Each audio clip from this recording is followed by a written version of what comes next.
Indeed.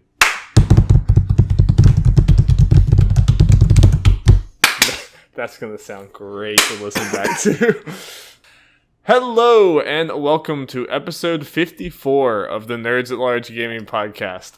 I am the sunburnt boy, Darby Hallman. I am the not sunburnt one, surprisingly, Jeff Mayo. Jeff, it hurts to, move my neck, even. It's bad. It's real bad. Wear sunscreen, kids. Don't be dumb like me. Jeff, how are you doing this week? Yeah, pretty good. I've been sick. How you been doing? So it's sick and sunburned. We're falling apart here. But still doing the podcast. And Jeff, I want to waste no time. What? I know. I beat God of War, Jeff. I'm also going to fix the camera a little bit. But I beat God of War. Finally. I kind of, if you've been listening to this before, I've talked about how I was basically playing God of War in these awful 30-minute increments because that's all I had time to do, and that's just not the way to play that game. So I finally, over the weekend, I just decided, you know what, screw it. I'm sitting down and I'm just doing this thing. So I played for, I don't even want to know how many hours this weekend. It had to have been a lot. You know around where I was at. And Jeff was even like, oh, wow. Yeah. Guess you really did power through that. And after going through my giant marathon sessions, I think I'm a lot closer to where everyone else is about this game. It's from so many different levels. From the combat is really, really, really sharp and fluid, and it just builds upon itself so well with all the different abilities you get. And I feel like I'm not usually one to do a bunch of combos and stuff, but I feel like in this, it was kind of easy, but also challenging. It was a cool balance of everything. And everything you did in there, you felt like a badass. You felt awesome. And obviously, the story is just... By the way, no spoilers. Yeah, we're not spoiling anything. We're going to have a spoiler cast very soon, hopefully. When Will gets done. Yeah, we're waiting on Will to finish the game. Didn't know that Will would be the last one, but that's like Will, You lost me $5, Darby. Good. I did. But no, this, is the best game of 2018 so far, right? Yeah. It's is it better than Celeste for you? I guess it's close. Yeah. I say that, and then there'll be at least 2 or 3 games in between them when we get to the top 10s at the end. Yeah, who knows? There's so much else coming out this year. Both masterclass. Yeah. I want to talk about this game a lot more, just because I feel like it does a lot of things very interesting. Storytelling wise, in a way that I never thought I would be saying these things about God of War. It was just not what you would. That's not the franchise that you thought would be coming away, making you feel emotion. Yeah. And make you feel like, give me more story. Yeah. I want the next one immediately. Yep. Yeah. So you will hear us talk more about that in the future. Mm-hmm. For sure. But Jeff, what you been playing this week? Well, I was saying, finally for you being God of War. Yeah. I finally beat Xenoblade Chronicles 2. Yeah, that was you started it last fall, right? December. Yeah, December. Last winter. Yeah. So, how is it as a final pat? You can say things without worrying about them changing, though. Yeah. Well, still trying to worry about spoilers forever. I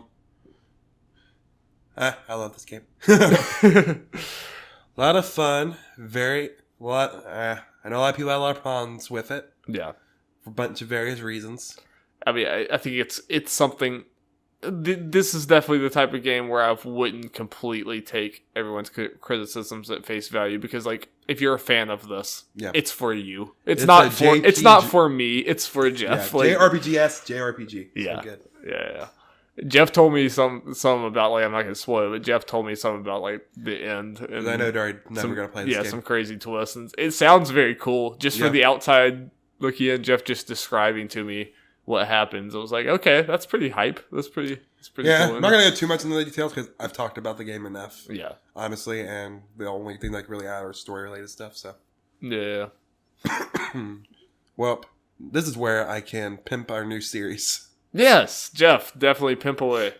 Yes, the intro video's not out yet. I don't know when during that. I guess I should give that stuff to you after this. Yeah. Okay. Yeah, you probably should before you leave. Yeah. But it is called Late to the Party. It's a series where me or I guess Darby and Will, if they want to, can do it.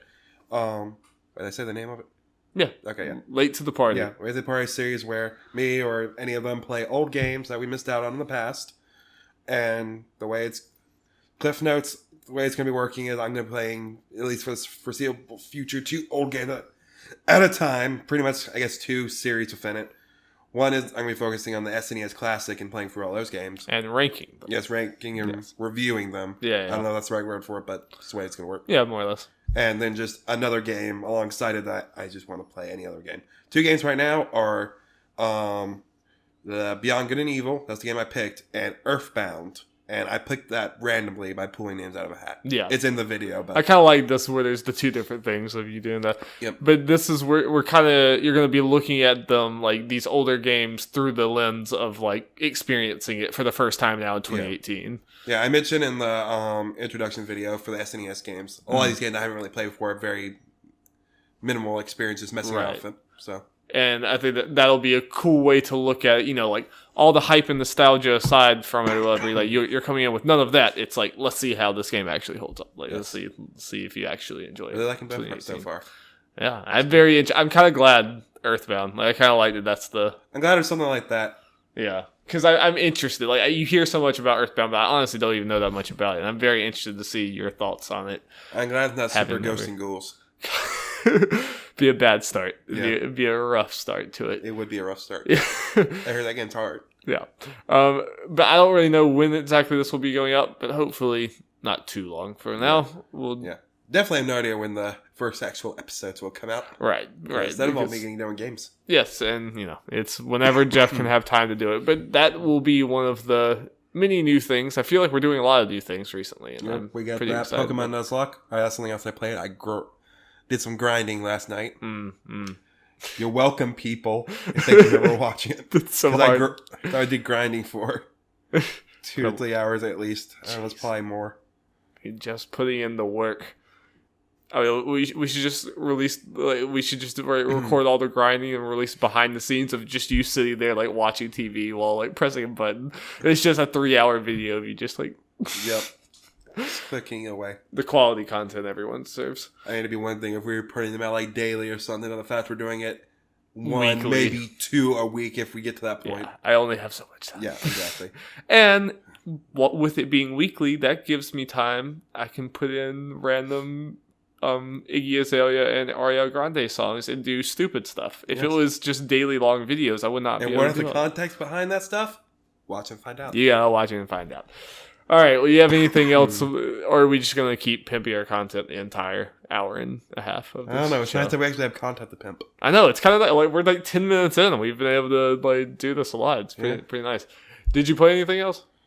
The only other thing, I guess, that's 4 games I just mentioned right there. That is. That's. I mean, I'm just. We played Runner 3 over there for like 2 seconds. That came out today. Yeah, Jeff just bought that. It is very pleasing to watch. Yeah, I heard it's hard, so we'll see how that goes.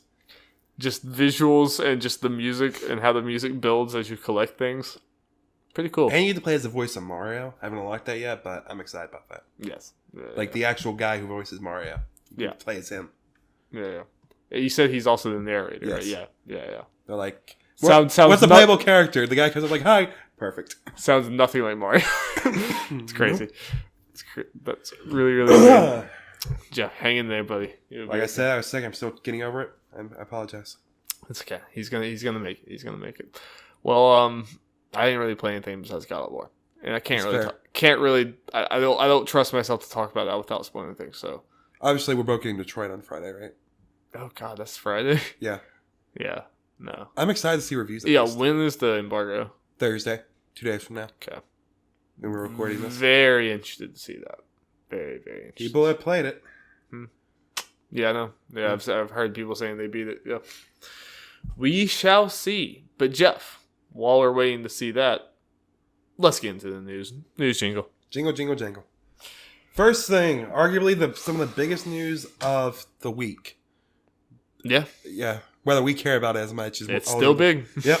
This comes from IGN in general because they just did IGN staff.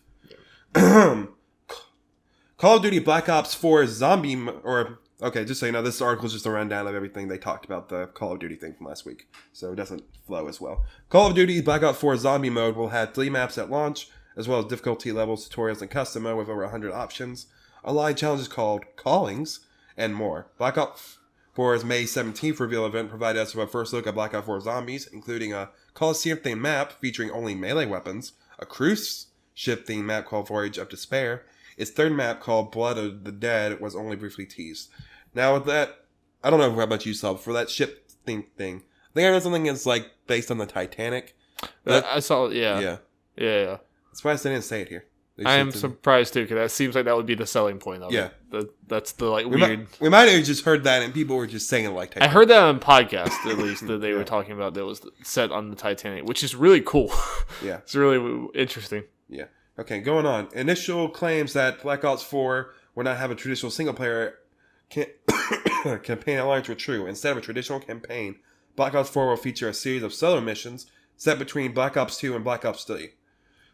Featuring new returning specialist characters, these missions will give players glimpses into each specialist's backstory and an opportunity to learn new tactics. Black Ops 4 Zombie mode may also be played solo. And, finally, Black Ops 4 Battle Royale mode is called Blackout.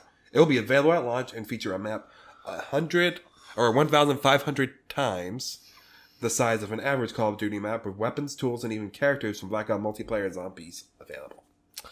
Yeah, so it's true. Yes. All the leaks are true. This is a real thing that's happening. This is interesting. I think Black Ops having a battle royale mode like this has the potential to be very big. Yeah. The fact that everyone buys Call of Duty already anyway, and this is kind of like, I mean, correct me if I'm wrong, this feels like one of the first like really big AAA developers to be doing battle royale. Yeah, I think we mentioned even before Fortnite became big, we talked about with PUBG and all its problems. Like if someone just like it's very successful right now or at the time, but if someone comes up, be trouble. Fortnite it already happened with Fortnite, yeah. And now we have Call of Duty, the biggest shooter in the world, coming out. Yeah. Hey, we're gonna have a battle royale mode. It's gonna be realistic like PUBG, and then have a whole more stuff like all kinds of vehicles besides land vehicles. Right. They have helicopters. They have boats, it looks like. Right, and that's a lot of things that and Fortnite a bunch of lacks other and stuff's everything. going on, yeah. Yeah. Fortnite, I think, will be fine, though, because it's free. Fortnite's kind of in a different area and a different stratosphere anyway. Though I think they can both be successful together. But like you said, I feel like I do feel like this hurts. If this is gonna hurt like between PUBG and Fortnite, it hurts PUBG a lot more because it's a lot more thematically similar to that. And I feel like a lot of the PUBG players will probably go to this if PUBG's not improving a whole lot. Why is double the price? You also get more stuff in that package and a lot more polish. And people buy, and like millions and millions of people buy Call of Duty every year just for the multiplayer. Now you have the multiplayer and you have this new mode and everything. And it's just like, I mean, you have the Activision money. It's going to be a lot of money to make this right. Yeah. So I could see it being very big, and I like that in the trailer that we watched of it. It's a little cheesy of like, this is going to be the best thing you've ever seen in your entire life. But I like that they at least acknowledged that Battle Royale is a thing. They didn't come out and be like, we're the first. Like, they didn't try to ignore the reality. Yeah. They're like, you've played a million of these games, but this is why this one's different. Until we actually see it in action, who knows? But yeah. Oh yeah, and this isn't technically another story, but it kind of draws into this. The whole thing about it not having a single player. We have some data right now, which kind of shows maybe. Do you have the data? I have the data. Okay. Not all of it, but the important stuff. Mark Delaney from True Achievements has data looking at Xbox achievements, looking at the single player data to see how many people actually completed the story. Right. Story modes. Right. And it has from all the Call of Duty games. So, of course, this is only based off Xbox players. But I can't imagine it's any different on... Probably not. Probably pretty similar. Okay, so here's the stuff that... Interesting facts. World War II, the last game, 29% of people finished the story mode, the campaign. And I believe... And spoilers, that's high for a lot of... Infinite Warfare, 16%. Jeez. Black Ops 3, which, correct me if I'm wrong, this is the same team that did Black Ops 3. Yeah, it's Treyarch. 4%. That is the most telling thing of why they just didn't do a single player thing. They probably did decide that pretty early on.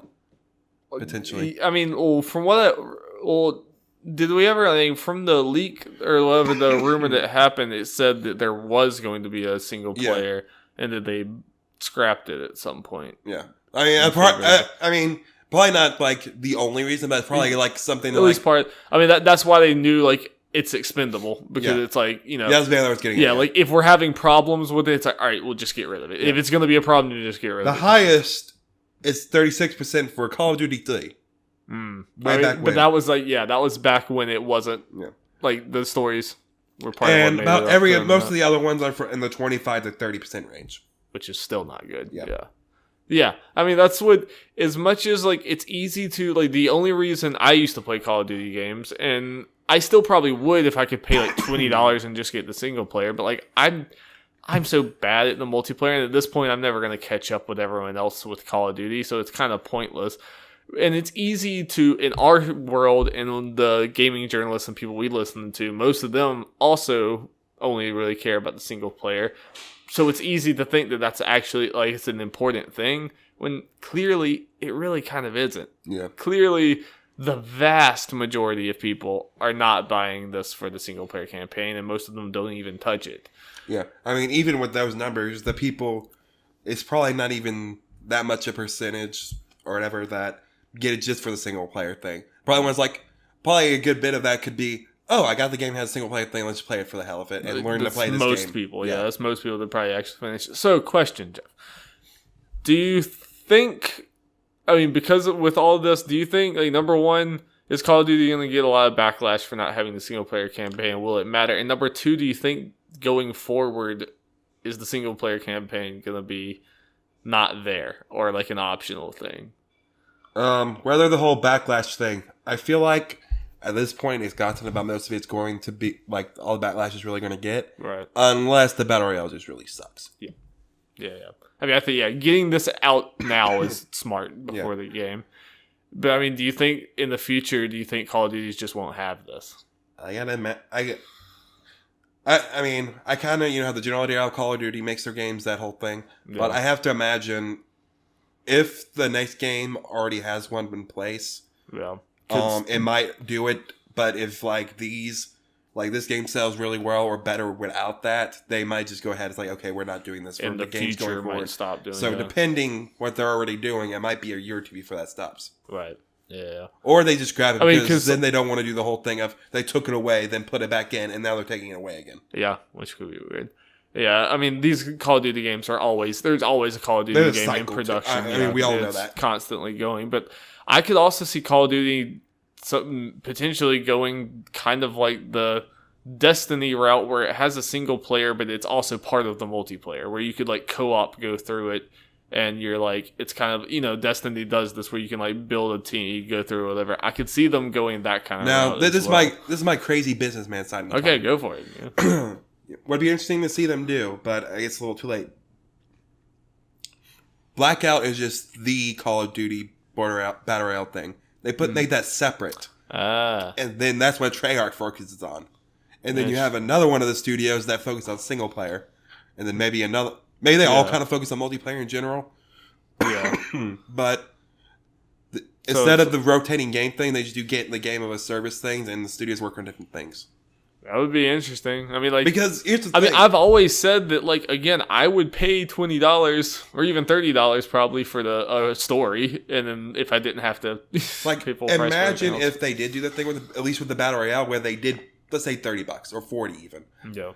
That would make it a lot more cost effective against PUBG for the people that are like, yeah, it looks better, but that's more money for only one mode out of this game. So separately, more people, even if it was like $10 more, would be like, okay. Yeah. I imagine. Yeah. Could be. Could be fine. But again, this is kind of the thing, they probably want to test it out to see if they can, quote unquote, get away with. I feel like the success or failure of this game will decide a lot for Call of Duty going forward. and probably just Activision in general, how they look at these things. Very interested to see, of course, how this does and if it still is the top selling game of the year. Yeah, I mean, there's probably still a good chance of that, but yeah, I mean, there's Red Dead, but we'll see. That's a I mean, yeah, single player does what? Yeah, we'll see. Get to that, but I forgot where I was going with that. Sorry. I don't know. Call of Duty. It'd be interesting to. Well, let me put it this way: depending on what other battle royale games are announced at E3, because they're going to be more games with battle royale things or updates with battle royales, right? Depending which one of those are announced, and if Call of Duty releases this and it's great, like really no bugs and has all the things they're saying, and I guess it has to be like 100 people or at least close to that. Or at least, have a good reason why it's not. If it's 50, but it's like way more jam-packed, then sure, but yeah. This could do really well, and they could come they could go and be the like premier non-Fortnite Battle Royale people. And yeah. More serious. I mean, like, it is kind of cool as fun as Fortnite is, it's not a very technical shooter, and PUBG is also very glitchy and kind of not very, in some ways it is, but some ways it isn't. It would be interesting to have the Battle Royale thing, but with the technical powerhouse of Call of Duty, where it's like the amazing shooting mechanics. And it's also kind of smart on their part, go ahead and get us out there so they're ahead of all the other major AAA. Has Battlefield, I know Battlefield 5's been announced, but they're having an event like I think this week or next week. I wonder if they're doing something. Battle Royale-ish. Probably. There's a good chance. Ready to move on? Yes. Darby? I'm going to go get a LaCroix while you tell everyone about Pokemon. Okay, everyone. We got more Nintendo-related rumors. Recently, there have been a lot of Pokemon Switch rumors. Part of which I didn't believe in the beginning, but now it's just too much to ignore. Wait, have we not talked about the Eevee and Pikachu thing yet on the podcast? We have not. It came out like the day after last week. I mean, we talked about it outside the podcast, I guess. Yeah, let's... Okay, so... there are some people posting on, 4chan and all that stuff. There's a logo out there. There's website domains being done. Yeah. I'm just going to read through all this stuff. Here's the main stuff from, I guess, the main 4chan leaker. I think it just said, like, Real Leaks or something. Real Leaks. Games supposedly called Pokemon Let's Go Pikachu and Pokemon Let's Go Eevee. They're yellow remakes for Switch. There are two versions, of course. Red and Blue play a role in the story. You and your rival are new trainers. Following Pokemon Return, HM still replaced with Pokéride from Alola. Let me know if you need any context for any of this, Darby. I'm giving up. No, I'm not going to have it. Online has a hub for players. You understand that, right, Darby? I do. I kind of get that. Pokemon Go integration. Ugh. You may be hearing more of that noise. Catching Pokemon works like in Go. Ugh. Yeah, I need to know what that means. That's the worst part. Like, you can have the integration, that's fine, but if, like, to catch this Pokemon, you gotta pull out your phone, I'd be go like, outside. I would immediately eject. No, I don't think that's... Immediately eject the cartridge and... That's one of those things where I need details for before I react one way or the other. Right. Right now, I'm leaning towards, like, just based on the premise. Rewards in game in and Go for linking the two together. New accessory can be used with both Go and the games. Announcements soon, releasing this year. Multiple sources like Emily Rogers seem to have heard similar things and been hinting about it. Yeah, there's been... Yeah. There was a leaked screenshot before all this that surfaced with a trainer riding on a Lapras with an Eevee on their head. Why not? And which looks to be, I can't remember the exact number, but the route right below the starting town in red, blue, and yellow. Gotcha. But 3D and all that stuff, so it's like, this makes sense based on the screenshot if it's real. And the same company, CSC Corporate Domains, that registered previous Pokemon websites, registered domain names for both these games. So, this is probably true. Oh, and here's the worst thing of all, Darby. Oh, tell me, what's the worst? Another rumor is that only the original 151 Pokemon will be available. Yeah. At least for the main game. I guess we don't know. No other. So, is that all the rumors? At least all that I can remember. All right, Jeff. Unleash your rage, or I don't know if it's full rage at this point, but unleash your unhappiness. It's unhappiness. It's not rage. I need to see more. What's your take on this? I'm not liking what I'm seeing for the most part on this. Yeah. Mostly because you're not wanting to just go back to Kanto and go back to a lot of the same. No, we've been, like I mentioned this to you, I think we were talking about it the other day. There are 7 generations of Pokemon. We've been to Kanto in 5 of those. I think, counting this one maybe. I can't remember. So there's only been 2 generations that weren't in Kanto? Yeah, let me think. First one, I guess it's been 4. That's still over half. It's still a lot. It's still a lot. I think it was 5 counting this one. Yeah, and I mean, like, from the outside, just hearing people talk about it, you would almost think that you've never been back to Kanto with how much people want that and how much people are clamoring for I guess it's technically been 10 years, but still. Yeah. So it just feels boring. It just feels like you should and this will work because I have seen a good amount of people, and there are a bunch of people that don't like this, but there's also people like Rosetta and the hardcore people that want more. Yeah. But there are plenty of people even on that. They're like, really? We're going back to the Kanto with only original Pokemon? That's great. Like, that's what I want. Like, it just, again, all of this is like from the outside because I didn't grow up Pokemon. I don't play it. I don't really know much or care much about it. But it seems care about our Pokemon the Nuzlocke, though. It seems... Oh, I care about those boys. There's a tiny spider.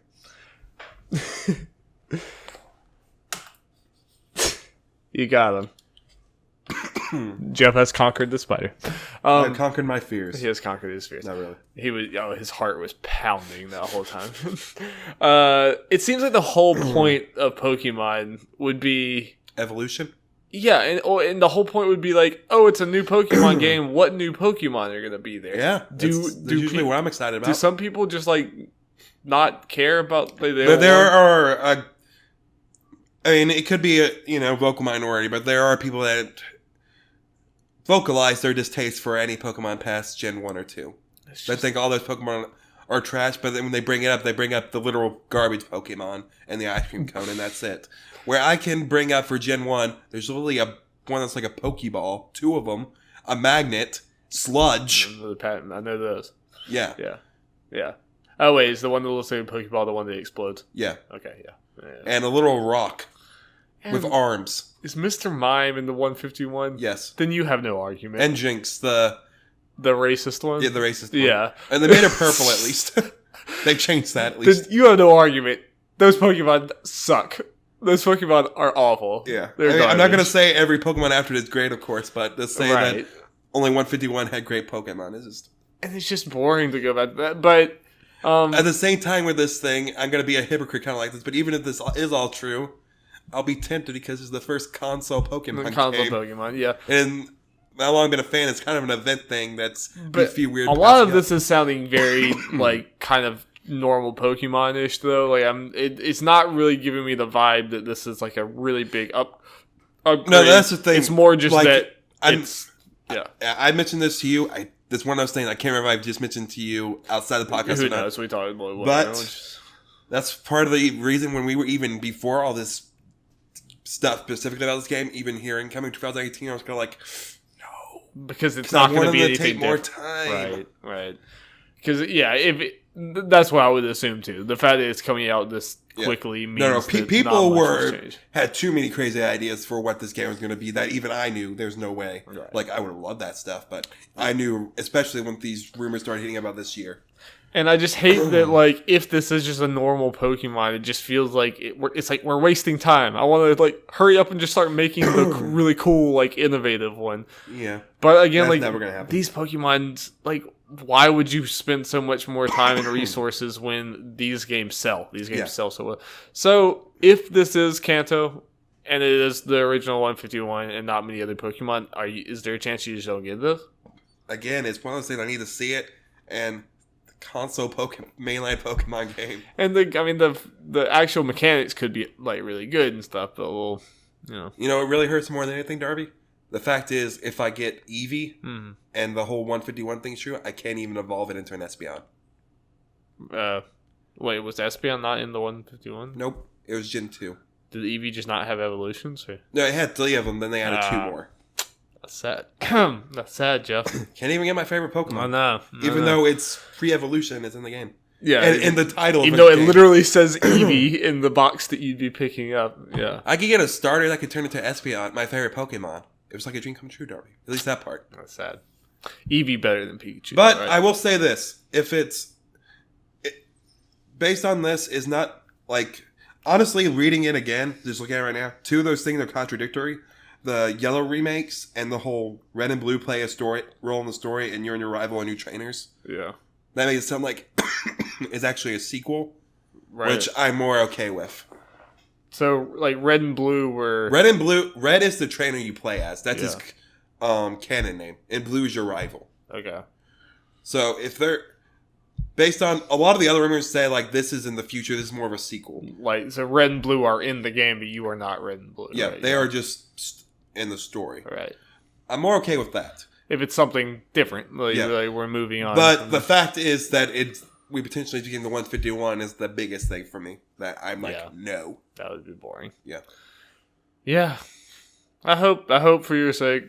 It just seems like a remake of another game just seems like a weird first step for the Switch on Pokemon. But either way, it'll sell. It'll sell so well. I mean, we're getting to the point where we were like, okay, what's Nintendo going to do to get that 20 million?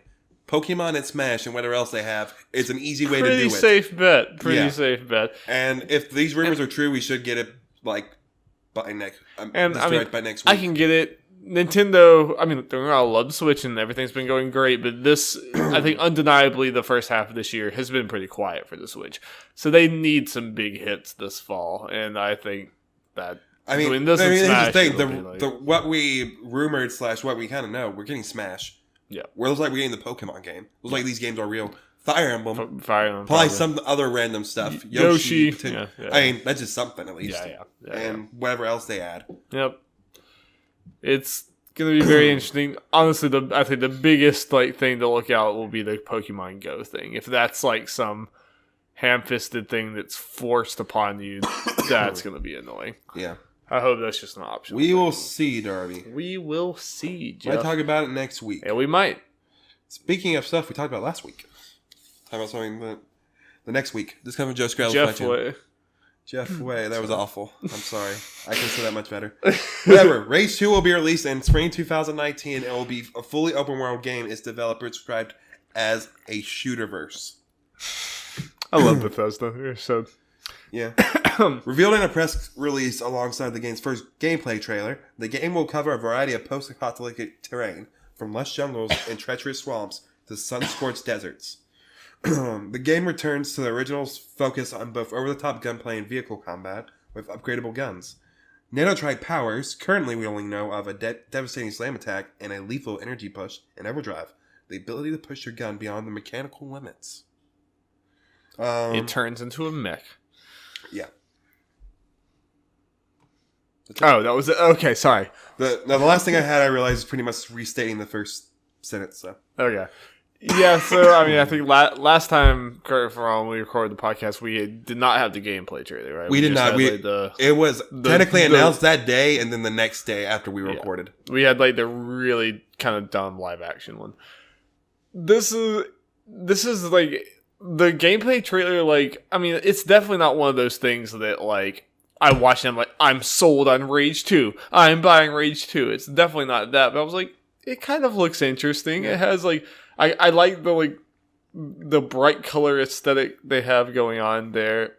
It's very Borderlands-ish, and it's the same developers who made Mad Max, and it pretty much seems like they were making another Mad Max game, and Bethesda took them on. I was like, just slap Rage 2 on it and go for it. Yep.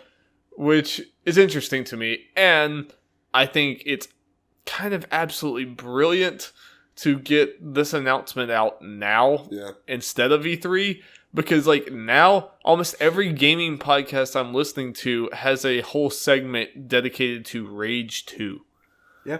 That wouldn't have happened. Nope. That would not have happened. And taking advantage of that whole Walmart leak thing and playing around with it and being fun with it. Yeah. Yeah, be able to take advantage a lot of people talked about that, and they kind of sit around Rage 2 because it was announced, and because they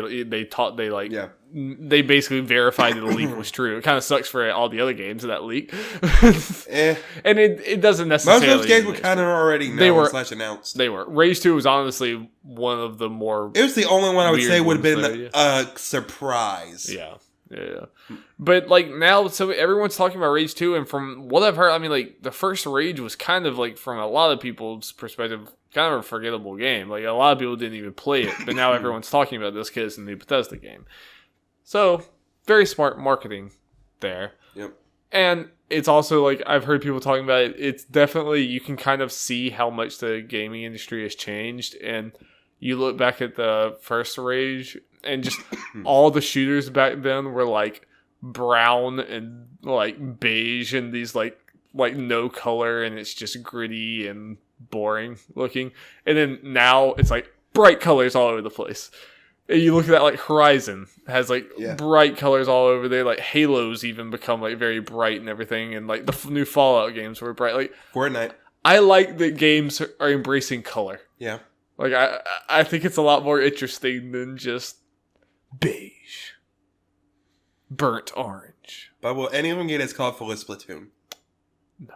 Okay. This did look like, I mean, this looks like you took Mad Max, Borderlands, and Splatoon and shoved them into one thing. The only Splatoon thing about it is the colors. Yeah. And then you shove them together. You mean they can't turn into Squid Kids? I mean, Jeff, I have not seen the final game, so I cannot confirm or deny that they turn into Squid Kids. I mean, Bethesda and Nintendo are BFFs now, so. You never know. You never know. You never know. DLC. Yeah. Put the Inklings in Rage 2. And then the little Squid Kids are killing people with guns. Yeah, and really if it's not obvious, I think in the article, or at least somewhere, Bethesda confirmed this is going to be at their conference. Yeah. Yeah, they're going to show more. Yep. And it kind of excites me more for their conference that this is being announced now. It's like, this is not the big announcement. It's not going to be their big Elder thing. Scrolls Darby? It's coming. Like, there's going to be some or that Starfield tiny game. Announcement. Or that, yeah. Yeah. One of those. Or both. Why not? Start and close with those, and they win. They got it. You did it. You did it, Bethesda. Good job. They did say it's going to be. It might be their longest show yet. You know, that could just mean a lot of talking. Yeah. Okay, let's move on. Dario, we got two sad things. Things have died. Let's bring it down. Not people, though, which is good. Yeah, that is sincerely bad. Okay. Best Buy's Gamers Cloud Unlocked is no more. R.I.P. my wallet. And I swept right there, got it at the last second. And while it is done, people have already have the service and take advantage of it until their subscription runs out. Like this guy. And me. Important note, just so people know, to look at the discounts, you got to actually go into your cart. You got to put the stuff in your cart, and the price thing will go there. Right. It's not going to be like it used to, where when you're just looking at stuff, it automatically does it. Right. So yeah, if you still have the thing, theoretically, as long as your subscription lasts, you're still getting all the benefits. But there are some people who have it to 2032. So we'll see if they get it. Who even knows Bet Buy lasts then? Who knows? Yeah. A lot can happen. We might, like, the world might get by them. Like, yeah. America might be no more by that point. Yeah. You never know. Fortnite just... What if America's no more, but Best Buy is? Like, it's the apocalypse. I mean... It's the apocalypse. I mean, there are a couple in Canada. But it's the apocalypse and, like, everything's falling apart, nuclear winter, but you still go into the Best Buy and you can still get your games discount. No, Darby. When that happens, it's still going to be a McDonald's in every corner. Yep. And Waffle House. Yeah. So this actually sucks. Yeah. It does. You got, like, this was a very, like, pro-consumer service, almost absurdly so, like, the deals you got, and the fact that, that won't be there. People were, upset about it, but I can't blame Best Buy because, obviously, their thought of this was, based on what I've seen, they wanted, when you have this, and you buy games, you go in there, you buy something else. Right. So... based on what people said, with this discount, Best Buy pretty much lost what they made off a game. They're pretty much, taking that part off. Yeah. Well, it's just... So their hope was you get more expensive stuff. Right. But most people I know who had this do not do that. Because they are gamers, and that's what they are using this for. They're just using this to get the best deals. Right. It's just smarter than consumer level, but it's just not financially feasible for Best Buy. Yep, and you can tell over the years their gaming part is getting smaller. Jeff, I feel like that's been like one of the pieces of your identity is being a Best Buy Gamers Club evangelist. So what are you going to do with yourself now? I don't know. I got it to January. Jeff's like, I need to take this time to mourn with my family. Yeah. Now, my mom's not happy either. Yeah, that is true. Or Best Buy in general. I'm disappointed that Best Buy never hired you on with how much you promoted their stuff. Hey, I finally got you to do it, so I did something. All right, what else has died, Jeff? This is the funeral. Oh yeah, I was kind of one more thing. What sucks is the way Best Buy handled it. There was no notice; it just happened. Yeah, that's what I saw. Like everything was just people talking about it. Was there ever an official? Nope, they just took it away. Like I mentioned to you, I got pre-order Octopath Traveler, and it did the whole thing, no problem. Like had the discount like right away. Yeah. Not even like 2 hours later, it was all gone. That's crazy. And in that amount of time, they stopped selling the card. Like people went the night of and could not buy the card. That sucks. Even though they were there, the cards were physically there, but when you scanned them, nothing. That's crazy. Yep. R.I.P. R.I.P. Also R.I.P. Vita, kind of. Yeah. This comes from Jason Schreier from Kotaku. Sony is ending physical production of Vita games, Kotaku has learned. Although the hardware manufacturer says digital distribution will continue, this move will mark the end of physical cards for the maligned portable system. Sony's American and European branches plan to end all Vita game card production by close of fiscal year 2018. The company told developers today in a message obtained by Kotaku. The message asks that all Vita product code requests be submitted by June 28, 2018. That final purchase orders be entered by February 15, 2019. Sony's 2018 fiscal year will end on March 31st, 2019. An email to Kotaku, a Sony spokesperson confirmed that Vita card production is coming to an end. What does this mean for Vita Island? It might be it might get cut in half, so there might be like 3 people left. Greg Miller, Portillo, and someone else. And the trees are on fire. Yeah. It's looking bad over there. This is a long time coming. I have a feeling if you asked most people, they would have already thought this happened. Yeah. I mean, so this just means that like the physical production of them will stop. I mean, games can still come out and you can buy them digitally and stuff. It's not physically. It's obviously this is just one of the final nails in the coffin of Vita. Yep. Sad. So much promise for Vita. Yep. And then the Switch happened. It's like, oh, this is what the Vita should have been. Is this going to be the fate of the PSVR in a few years? Because it really seems like we might be. Well, Sony put up their financial report. There wasn't that much interesting stuff in there, if I'm being honest. But they did mention PSVR is lower than expectations. But that's VR in general.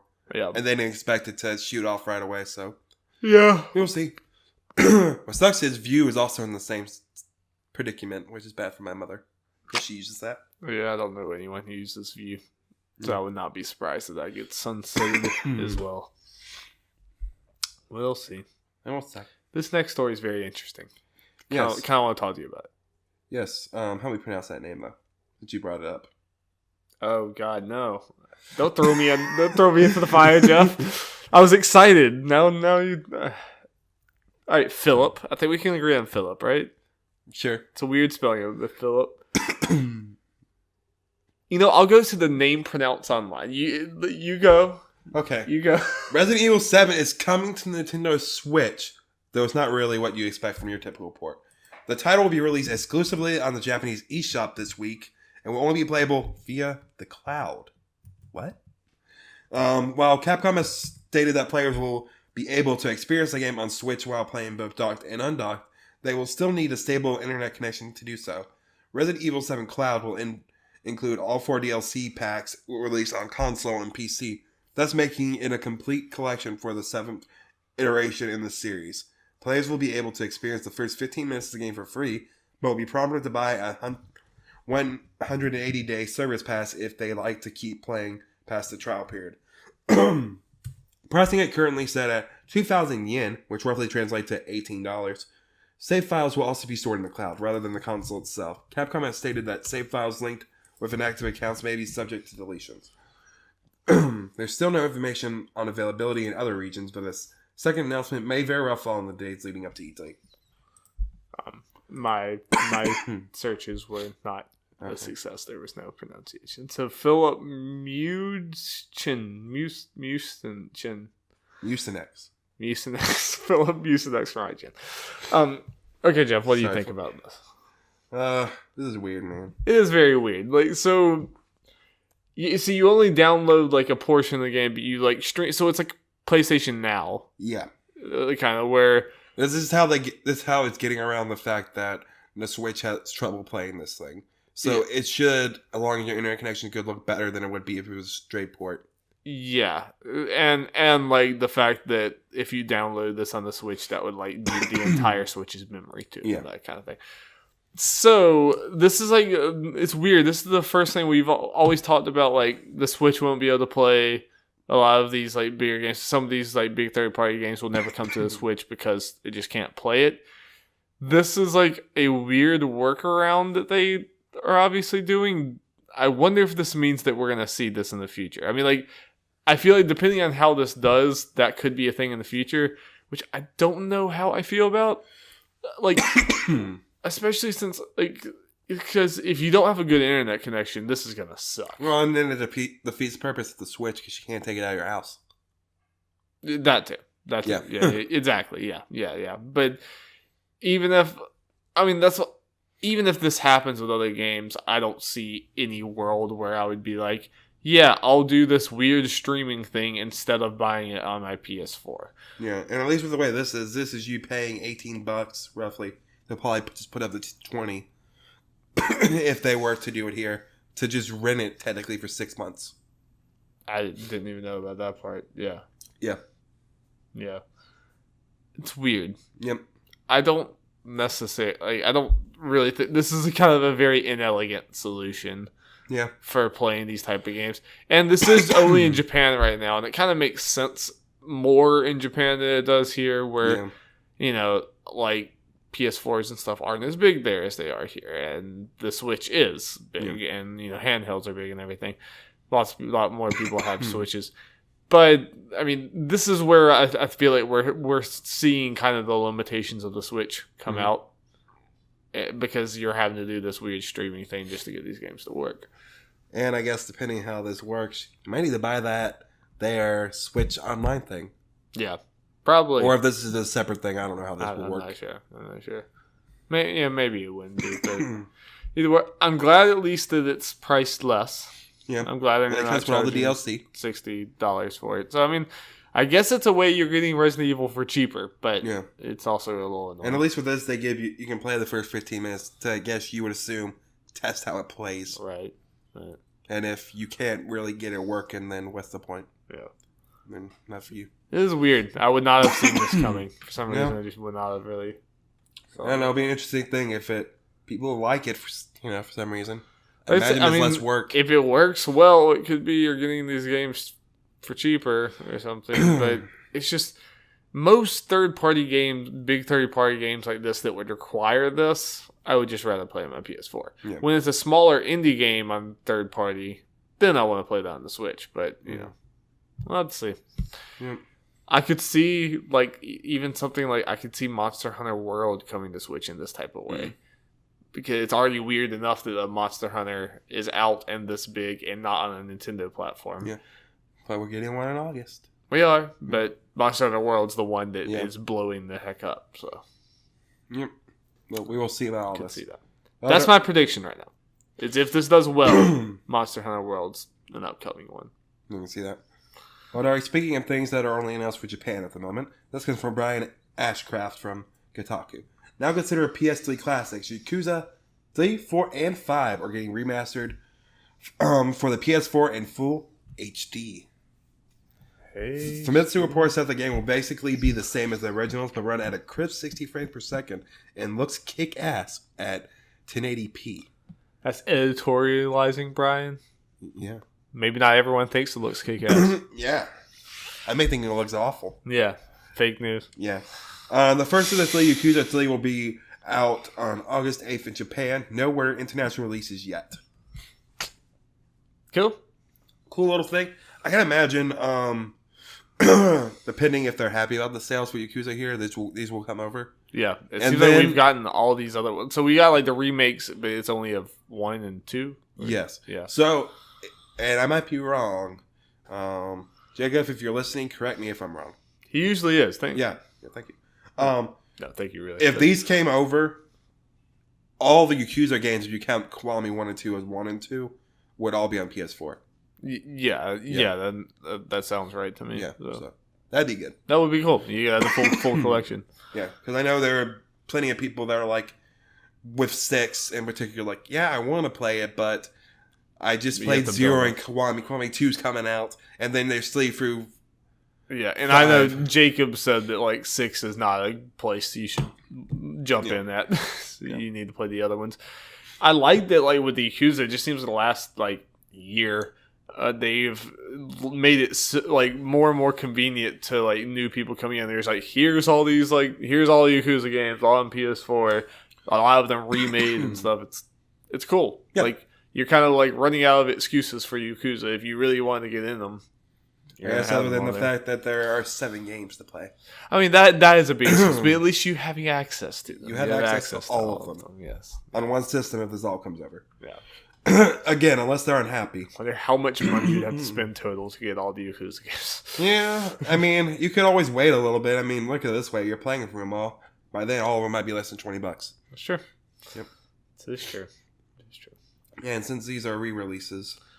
Yakuza seems like another one that's like Darby and my retirement home games. Kiwami. When I'm dying in the bed.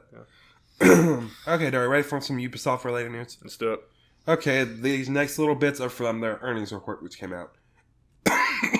Annual sales are up 18.6% from the previous year. Whew. Yep. Assassin's Creed Origins, record performance for Assassin's Creed game in the 4th fiscal quarter, which is, when all of them pretty much come out. Yeah. Ubisoft will release 3 AAA games in the next fiscal year. These titles are The Crew 2, The Division 2, and the unannounced title, which I think they mentioned was supposed to be announced at E3, which makes sense. It does. And the launch window for Skull and Bones has been pushed from fall 2018 to fiscal year 2019-2020. Which is April 2019. So the earliest thing came out is April. April 2019. Next April. Yeah. So not too bad. No.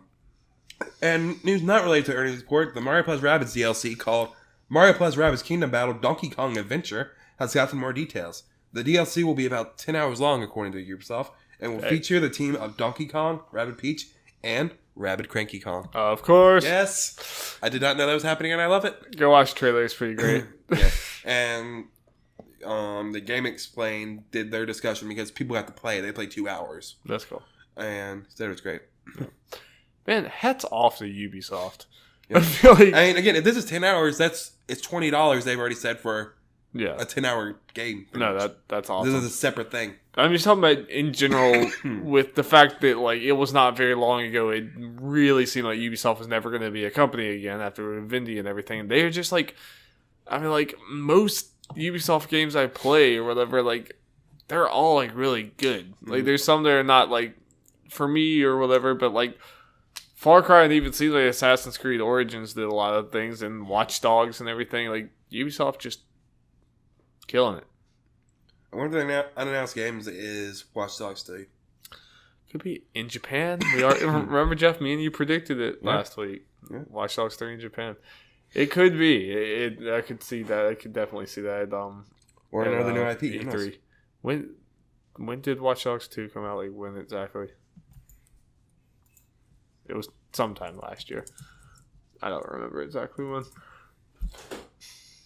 November 15th, 2016. Yeah, that might be too soon. When Watch Dogs 1 come out? 2014? Yeah, May 2014. Yeah, so maybe. Who knows? Maybe. I mean, it might be time for an E3 trailer. Yeah. Like, the first glimpse of something. Mm-hmm. It could be. Mm-hmm. Okay. Ready for some 2K related news? Sure. This comes from Hope Corrigan from IGN. One of the biggest franchises from publisher 2K has been delayed until 2020. Parent company Take-Two Interactive Software released the information. Its earnings reports are revealing that a game that was set to be released this fiscal year has been pushed back. Quote, the highly anticipated title from one of 2K's biggest franchises, which had been planned for release during the current fiscal year, is now planned for launch during fiscal 2020 to allow for additional development time. The title could be Borderlands: The Other Ring, a new Bioshock game, according to all things. And also, Gearbox Software CEO and co-founder Randy Pitchford has seemingly closed the door on the possibility of Borderlands 3 appearing at E3 2018 in a series of tweets. Sad. So that kind of points to it maybe being Borderlands. Yeah. Sad. It's that's I definitely would have. If it is Borderlands 3, I just would have thought that could have come out sooner than this. I would have thought that was 2019 at the latest. Yeah, Borderlands 3, but all these fiscal. Game delayed 2020. I don't know. All these fiscal year things get me confused. Yeah, I mean that says 2020, so yeah, that's true. Didn't know, but I'll wait for it either way. I want both of those, Borderlands 3 and a new BioShock game, very, very much. And you'll get them someday.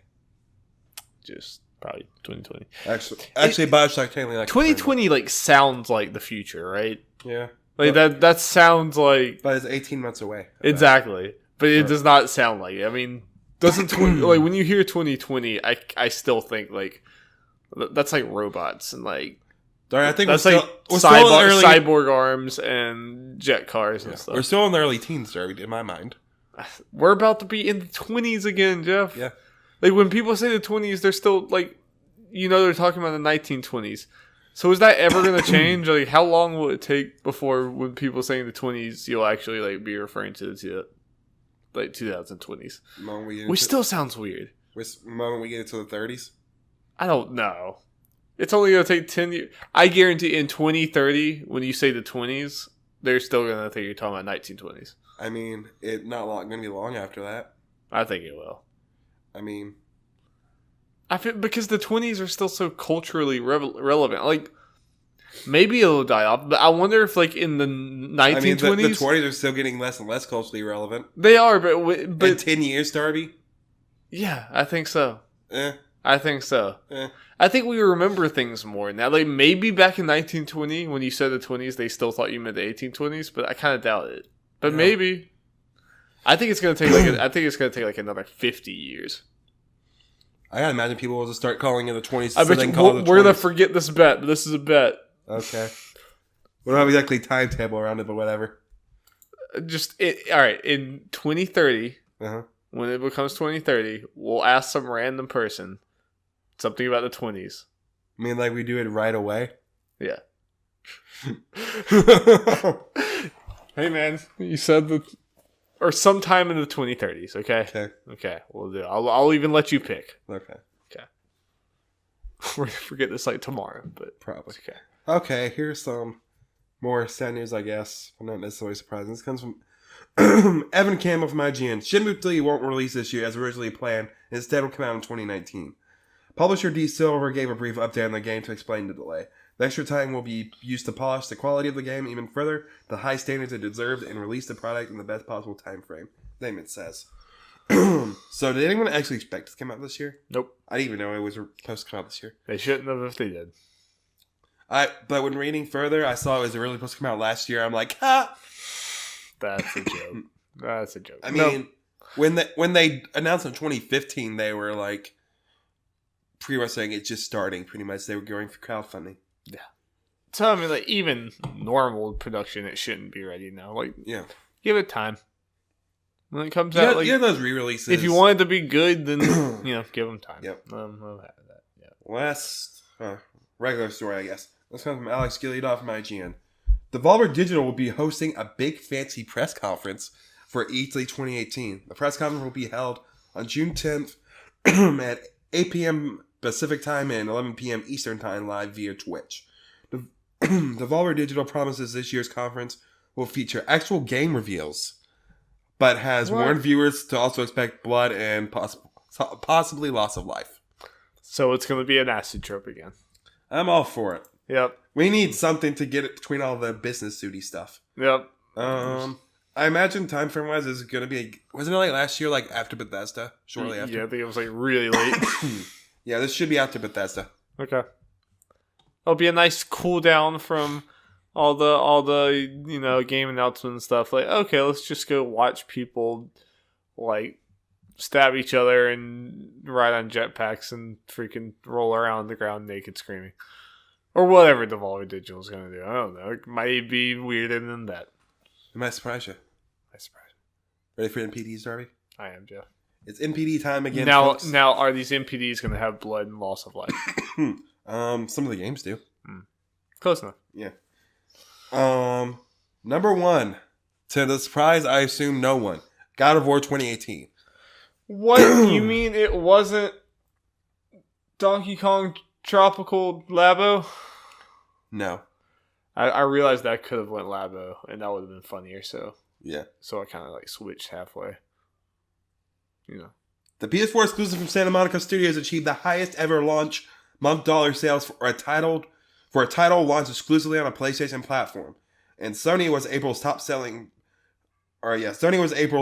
publisher, driven by the success of God of War. Yeah. So best selling or best launch month. Yeah, for a PlayStation exclusive ever. Like all across time.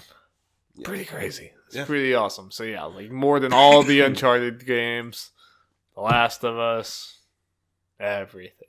Yep. That's like like Final Fantasy VII. Yeah. It's just everything. It's like every PS4 or every PlayStation exclusive. That's pretty impressive. Every PlayStation 2 exclusive. Yeah.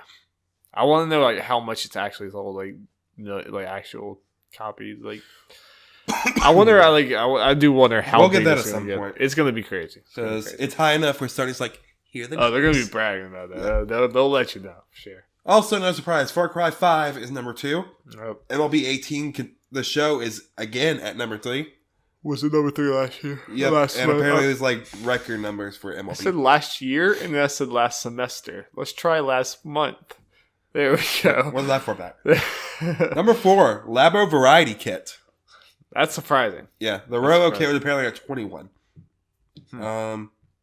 Number 5, Donkey Kong Country Tropical Freeze, not including digital sales. Number 6, Mario Kart 8, no digital. Grand Theft Auto 5, and is now at a total sales of over 95 million. Yep. Call of Duty World War II at 8. Super Mario Odyssey, I think, got back in the top 10 at number 9. No digital sales. And number 10, NBA 2K18. Pretty good. Yeah, pretty good. Odyssey and Mario Kart have been holding on for a long time. Yep. And I'm happy And to the fact see... that Labo's that high is kind of surprising to me. I'm happy to see Tropical Freeze up there. That's it. Yep. And some other additional info. Ubisoft is this year's top publisher, sales-wise. PS4 broke records in sales in April for both software and hardware.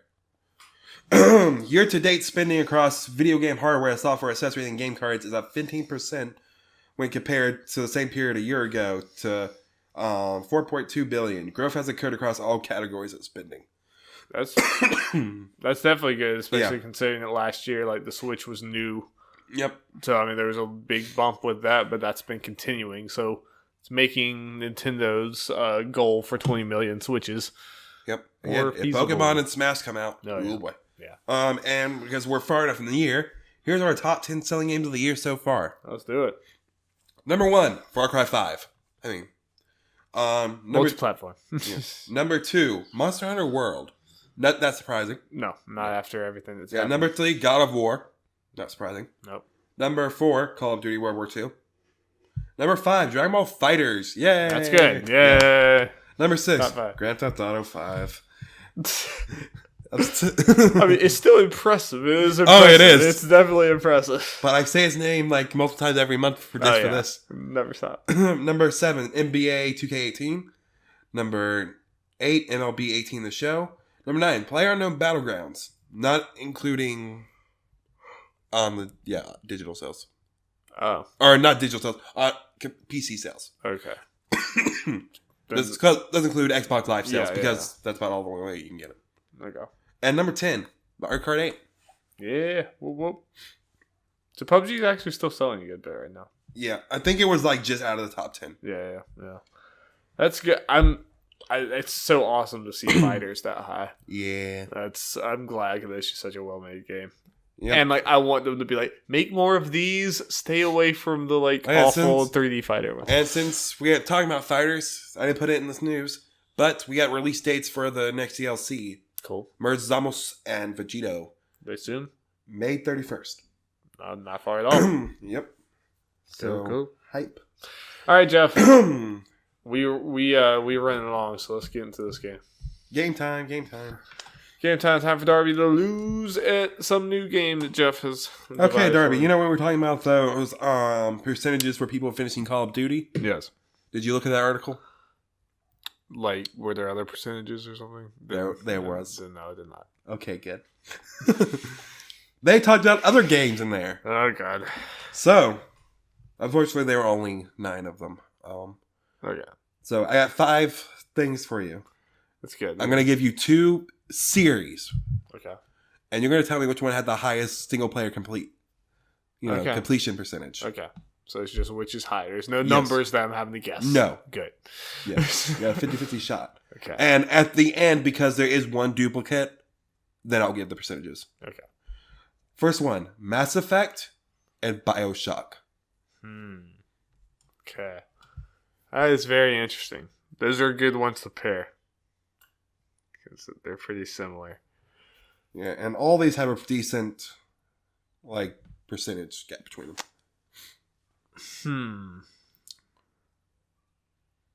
So wait, is this a specific BioShock or Mass Effect game? Or it's average throughout the series. Okay. I want to say, BioShock is more like a set linear story that I feel like you would go through, but then Mass Effect also is like they all link together. You're gonna want to finish them to bridge it and go from one to the other. But there's also more going on with those. But BioShock has also been in a million collections.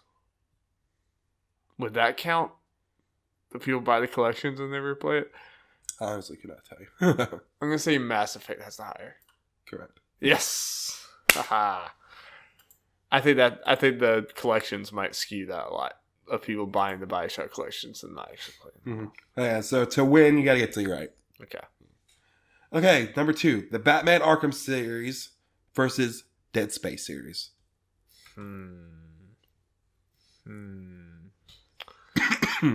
That is hard. This one. Neither of these have the collections that would probably have that. As far as I know, everyone wants a Dead Space collection. I think there's a Batman Arkham Asylum and City pack.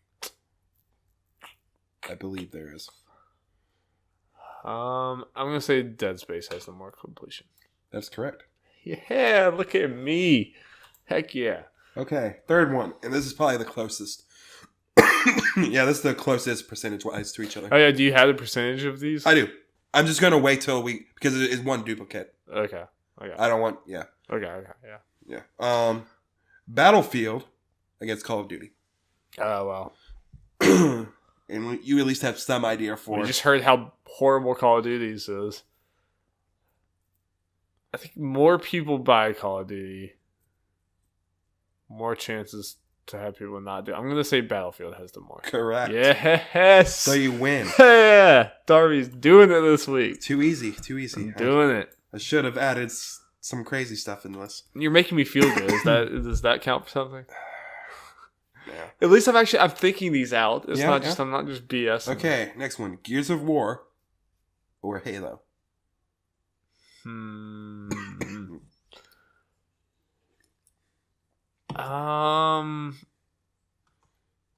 Halo has online stuff that could draw you away from it and Forge and all the other stuff. But people do really like the Halo storylines, except for the last ones. I'm gonna say, I think I might be wrong on this one, but I've already lost, so I already won, so whatever. I'm gonna say Gears of War has the highest completion. Yes. Last one: Fallout and Batman Arkham. Wait, they have finished the thing? Yeah. Batman Arkham. Correct. Fallout is huge. There's you could play 100-something hours and never finish. You sweep Darby. Heck yeah, let's go. Okay, so here's the percentages. Mass Effect, 50%. Wow, that's. It's still kind of sad, but it's a lot. BioShock 40. Okay. Batman Arkham 33. Yeah. Dead Space 45. Battlefield 28. Call of Duty 22. Gears of War 36. Halo 25. These are so low. Fallout 16. I'm not surprised. Yeah. I can stand amongst the 16. All right. I like that game, Jeff. That was great. I loved it. It was a perfect game. I was trying to think of what would be a good thing for me to just throw together real quick. I don't even though I swept in it, I don't feel like those were like baby easy, except for that last one. That last one was pretty easy, but you know, I just used the 9 games they gave me. Yeah, no, I completely understand that. All right, Jeff, what is our main topic? Main topic. Okay, this is also kind of news. Yeah, Nintendo has applied a trademark for the N64 and all that, controllers and all that kind of joystick and all that crap that goes with it. Yeah. So that probably means we're getting an N64 Classic. Right. Like with the SNES and NES Classic. The next step. Yep. With their classic series. So I thought it would be a fun little topic thing to do is, what would be our dream N64 Classic? I should probably pull up some of these on my own thing. But yeah, so we kind of want to talk about, like, we might talk about what we think might be realistic to be on there, but we also just want to kind of talk about what would be on our. Yep. If they were like, Jeff and Darby, here, you have unlimited access to put whatever things you want on there. Yep. So around how many you're thinking? So, how many games were on the NES Classic? It was like 30, and it was like 21 or something for SNES Classic or something. 21 for the SNES. Yeah, so like I wouldn't be surprised if this has even less. This might let's say for the case of us doing this, like 15. Oh boy. I don't even think it'll have that, honestly. I could see it having less than 15, but let's say 15. Okay, well, I made those choices. 15. Are you going to be keeping track of this list for us? Yeah. Okay. Okay, so what we're going to do is we're going to go through this thing, and we'll put down any ones that interest us we think belong, and then we'll have to make the cuts. Right. Super Mario 64. No, I don't really know if it belongs, Jeff. Imagine if it wasn't on there. Oh, like, why would you even, no. All right, as long as we're getting the obvious ones out of the way. I'm just going down this list on this one. Okay. Then fine. Mario Kart 64. It's on the list.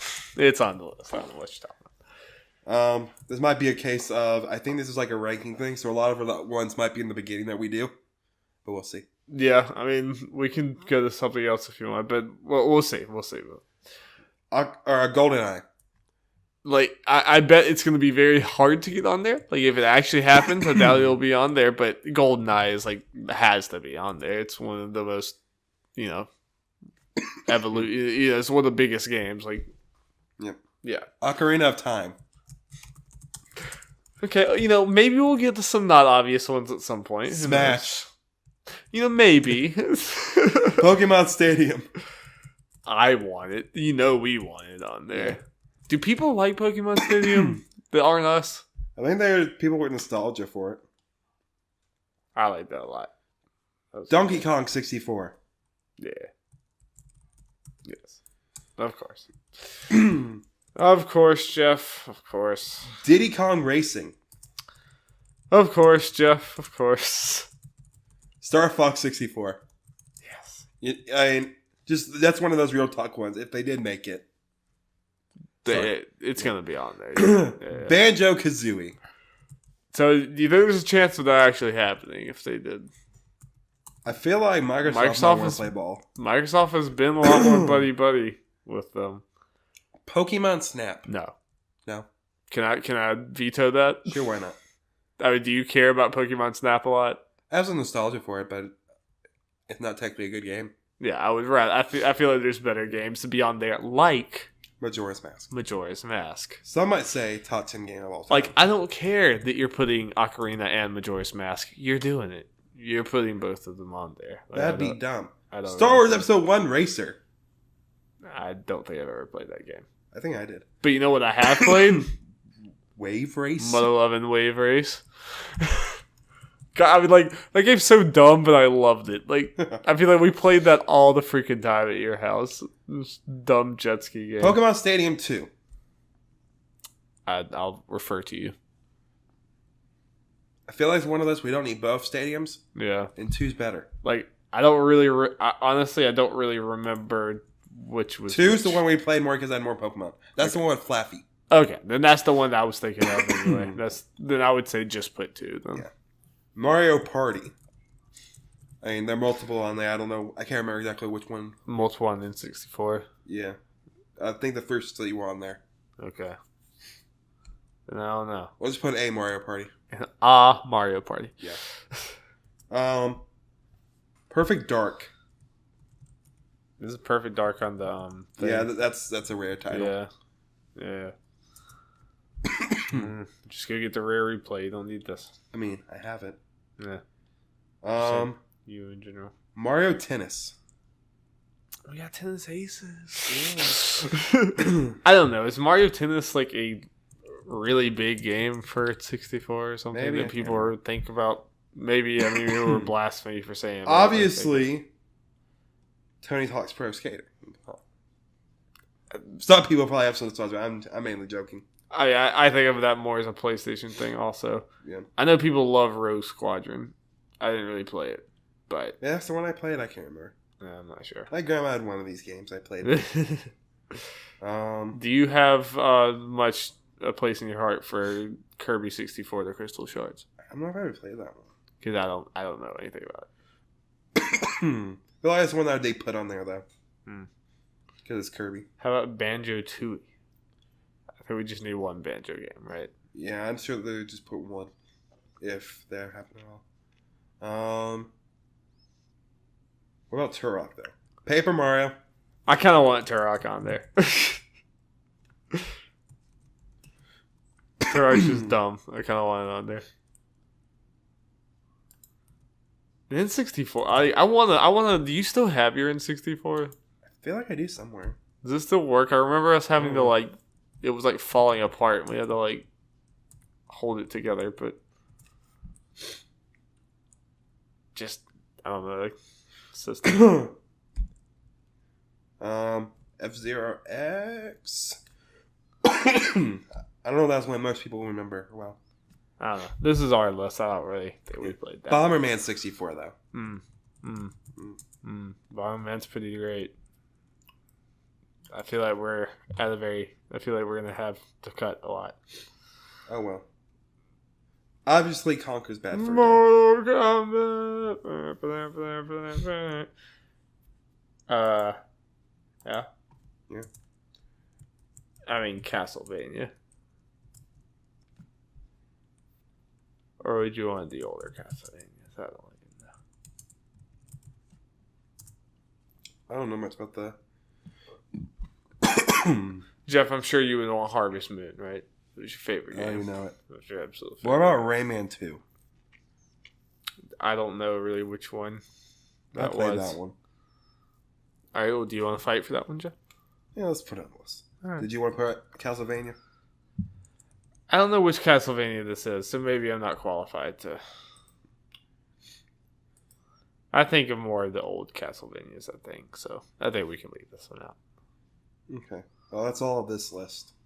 And I think a Castlevania game was already on the other classics. I believe.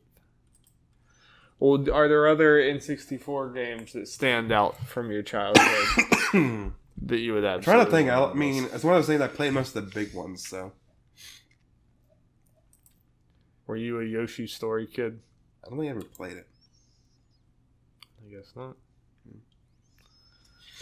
Guess not. Okay, so here is our list as of, let's see, right now. Alright, read off our list, Jeff. Yeah. Wait, give me 1 second.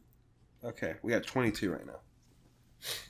We have Super Mario 64. Okay. Mario Kart 64. GoldenEye. Ocarina of Time. Yep. Smash. Yep. Pokemon Stadium 2. Yep. Donkey Kong 64. Diddy Kong Racing. Star Fox 64. Banjo. Majora's Mask. Rave Race. Mario Party. Just a Mario Party. Yeah. Perfect Dark. Mario Tennis. Paper Mario. Turok. Mario Golf. Bomberman 64. Conker's Bad Fur Day. And Rayman 2. That's hard. Yeah. That's hard. So how many do we need to cut? We're making 15. We got to cut 7. All right, Jeff. This is part. If Nintendo has to make these hard decisions, we have to make these hard decisions, right. Jeff. We have to do it. Okay. What can you cut from this list? Make the first cut, Jeff. Propose the first cut. Also, did you make this list on the dock? Yes. Okay, cool. So I can see. Yes, there they are. Mario Tennis. Mario Tennis is What about golf? Mario Tennis and golf. Okay. In our list, I think they can be gone. Okay. Okay, question. Do we need GoldenEye and Perfect Dark? Probably not. I would say take off Perfect Dark. Okay. Also, it's available on Rare Replay. The original GoldenEye would be hype as hell because it's not available in other places. So, yeah. I mean, I could take off Turok. I like it. I think it's funny and fun, but... Okay. I didn't really play it, but I'm sure you would fight for Paper Mario to stay on there. I'm sure. We need some JRPGs on here. Yes. Now, what do you think about, like, how important is Bomberman and Conker's Bad Fur Day to you to be on this list? More so Bomberman. Okay. Conkers. Okay. I think Conker is looking like another one to go, probably. If we have to get down to 15. So what are we at now? 17? Yep. Or no, it starts at 2 up there. So Oh, we're you're actually right. at 16. So we don't have to cut one more. You're right. Well, we have 2 Zelda games. Might as well take off the Rika one. Ocarina of Time. Time to go.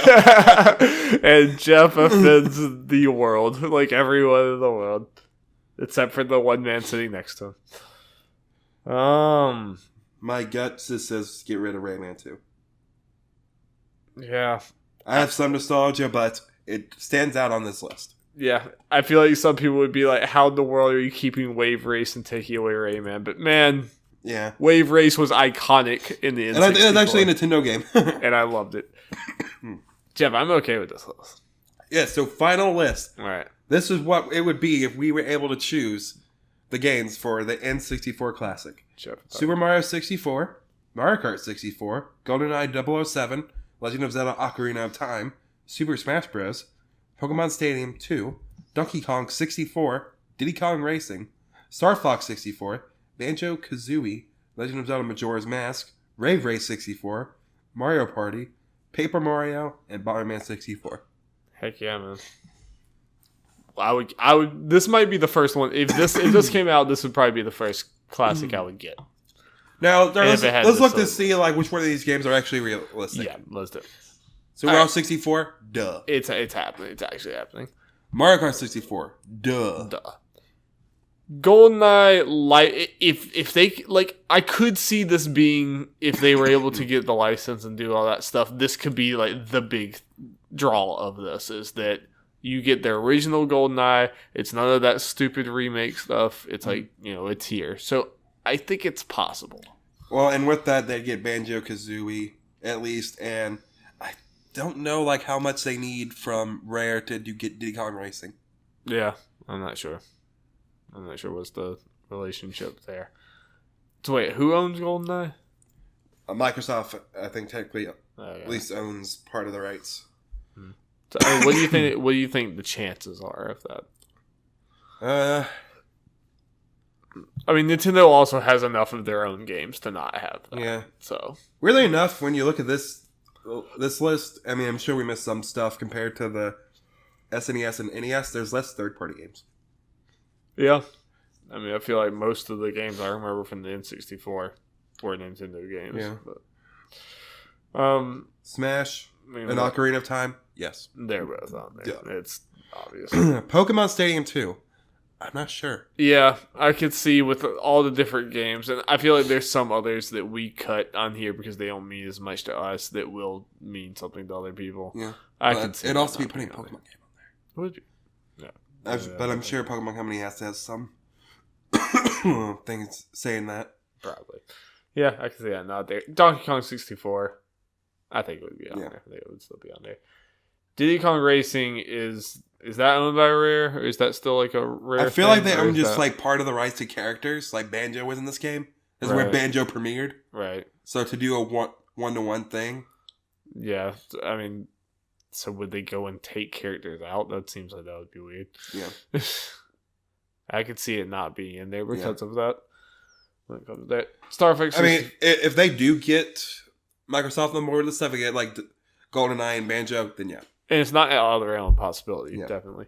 Star Fox 64 in the game. Mm-hmm.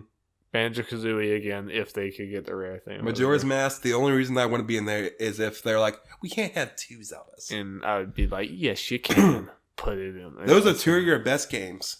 I think they should both be in there, but I could easily see them taking the action Majora's Mask. Ray 64. I feel like that's one of those weird nostalgia ones they'd put in. I feel like you really... Like, I wonder if that's just us that loves Wave Racing was such a part of their childhood. I hope not, because it was so much fun. I even got it on the Wii, like the virtual console thing or whatever it was called there. Yeah, it is completely owned by Nintendo. Nice. The game's legitimately fun. It's dumb, but it's fun. It has a 92 Metacritic. Are you serious? That's awesome. I mean, I'm sure for back in the day, it was like crazy amazing. I got a feeling it would be on there. I hope. Oh, and it made it into like 2003, 2005 on like all-time lists and stuff just in general. It would be on there. All right, good. I got a feeling. A Mario Party. Which one? I have no idea. They can choose whatever. Whichever one people think is the best. Paper Mario, I think it would be awesome. Like, I feel like it stands out along this crowd for gameplay, I guess. Which could be a good thing for it. Yeah. Let me put it this way. If Super Mario RPG can get on the SNES one, I don't see why this couldn't. Yeah. So. Yeah. And Bomberman, there's already been the Bomberman for Switch and everything. I don't feel like it would be that hard to get that on there. As far as other than the Microsoft one, this is the least likely one. Because this is the only other third-party one other than the Microsoft games. Yeah. I could easily see... I think Bomberman could easily be on there. Mm-hmm. Wouldn't take that much. Yeah, and I'm sure there's some other things for glaring games that we're missing. And then, like that Kirby and Yoshi game would maybe be on there. Maybe, I don't know. Yeah, Yoshi's Story I think people like a lot. Alright, well that is our list, and that's what we think might be a thing. I could very easily see myself getting this if they put this out. This was the list, or very similar, they would justify potentially people getting all four controllers for this. Yeah. Yep. Oh yeah. I mean, I can see us like easily just popping in there. Like honestly, I would love to play do a let's play with me and you play if Pokemon Stadium was there, like screaming along to. And we hit a little random thing like online, so we pick our Pokemon at random. That would be cool. That would be very cool.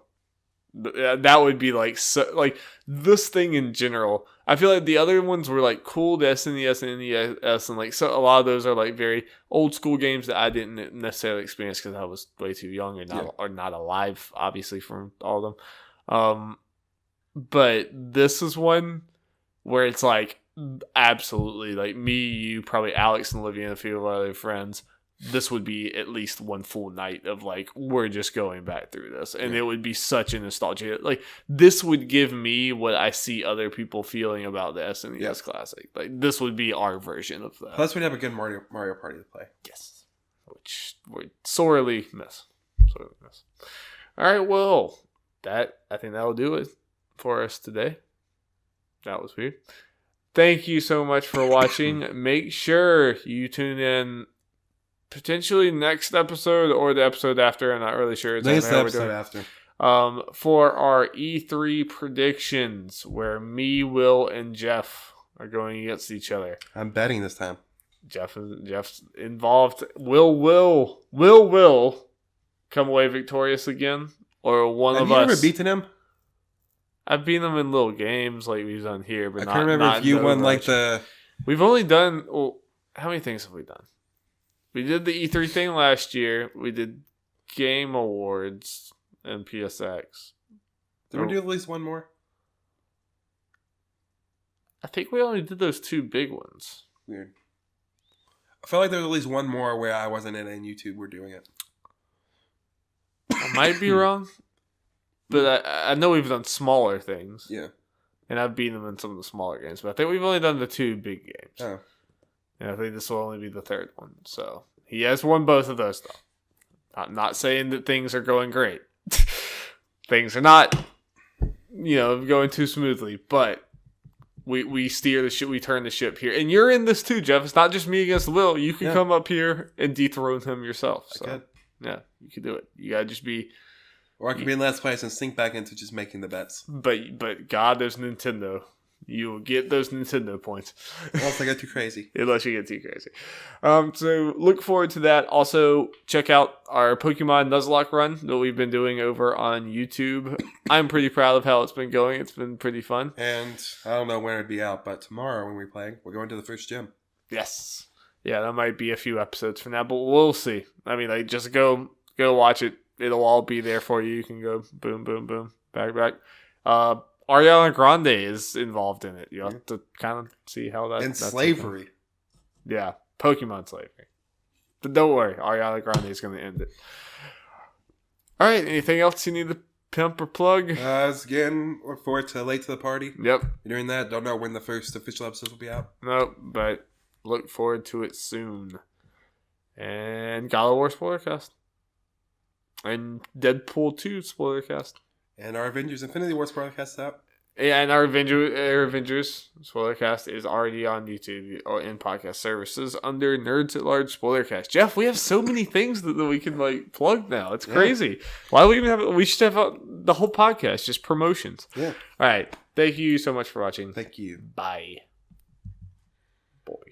Boy.